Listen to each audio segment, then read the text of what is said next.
Belə bir şey baş verə bilərmi ki, Qarabağ çempionluq mübarizəsində müəyyən problemlər yaşasın, müəyyən növbəti xal içkiləri ilə üz-üzə qalsın və bütün diqqətini çevirsin kubok mübarizəsinə ki, konferans liqasına yox, Avropa liqasına getsin.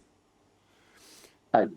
Ama ben size bu dediğim için ben bunun əksini düşünürəm. Ne bakımdan düşünürəm? Sabahın son iki oyunu gösterdi, mənə gösterdi ki, Sabahın əksinə çox ciddi problemləri var. Oyuna kökləmək baxımından çox ciddi problemləri var. Komandanı hesab edirəm ki, Qarabağ təcrübəsi hesabına mən hesab edirəm ki, çempionatı toparlayacaq.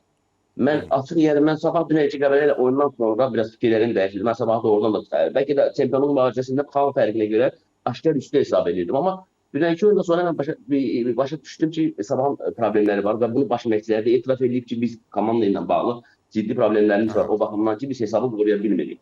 Müdafiə haqqında problemlər var, ciddi problemlər var.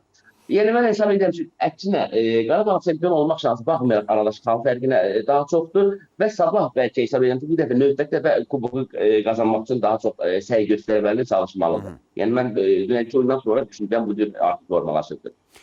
Çox təşəkkürlər Rəşad bəy. Fikirləriniz üçün uğurlar arzu edirəm sizə. Minnətdaram bir daha suallarımızı cavablandırdınız. Mən təşəkkür edirəm. Çox sağ olun. Sağ olun. Görüşmək ümidi ilə.